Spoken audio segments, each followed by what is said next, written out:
Hello guys, welcome to our channel of interviewing real estate professionals. And we're here with Joe Sabella. How you doing, Joe Sabella? Good, nice to see you. Yeah, so Joe is a real estate professional with over 18 years of experience in the real estate field. And today we wanted to give you guys a little bit of insight of what's going on with this pandemic and how it affected the real estate market, and give you some advice on when buying or selling your first home. So Joe, tell us a little bit about yourself. Sure. So I got into real estate, this is my 18th year going into it. I enjoy it. We are basically a full service real estate company. We handle everything from buyers, sellers, investors. We have a property management division as well.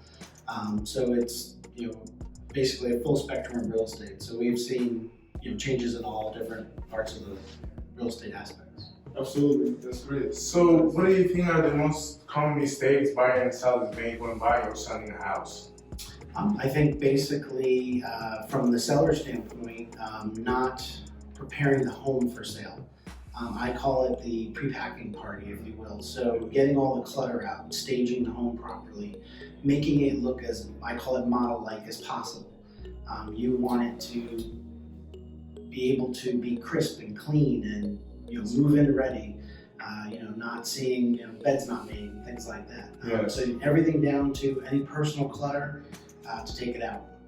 In addition to that, I also advise clients with children, if there's names on walls, things along that nature, it's a bullet out of a gun. You can't take that back. So anything that you want privately held, don't put it in the photos. Take children's names off walls, do those things. So totally prepare the house for sale, model-like condition. From the buyer's standpoint, I think not doing their research first on the mortgages is really an issue, because they're excited, they want to buy, but they don't know what they're qualified to buy. And they kind of put the cart before the horse and not necessarily get qualified to see what they can buy first. Mortgages are, there's a lot of moving parts to it. So you really got to get educated on that. And if it's a first-time home buyer versus a conventional buyer or VA buyer, every loan has different aspects, and there's a lot of moving parts that have to be coordinated. So getting educated on that, I think, is a big mistake buyers don't do up front. That's right. Absolutely, you heard that, guys. So go talk to a professional and get pre-approved. So next question, Joe, is how do you think this pandemic has affected interest rates and demand on the market in new construction? Sure, absolutely.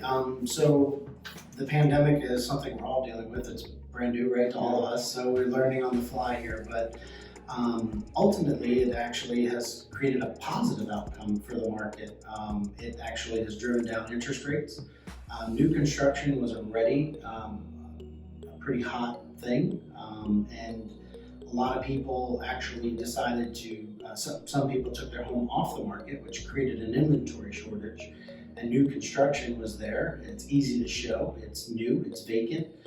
Interest rates fell because of the pandemic, which basically allowed buyers to buy more house for the same payment, if you will, because their interest rate is lower, allowing them to buy more home. So it actually created a demand for houses, and the old traditional supply and demand, there's a ton of demand, not a lot of supply, prices go up.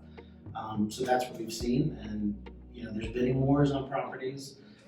So it's actually had a complete positive effect on the market, at least in our local area for sure. That's fantastic. So what's your advice for someone that is looking to buy a house at this moment? It's a great time to sell and a great time to buy. Problem is there's not a lot of inventory, so getting pre-approved is definitely something that needs to be done up front, because sellers want to deal with a approved buyer in essence. So somebody who's done their research, they know what mortgage they're preparing to do, they have their down payment in place. So again, getting educated on that mortgage aspect of what you can buy, because there's limited inventory, and you want to have the most competitive offer to try to get the home, especially if everybody's fighting over the same house. Absolutely, that's fantastic.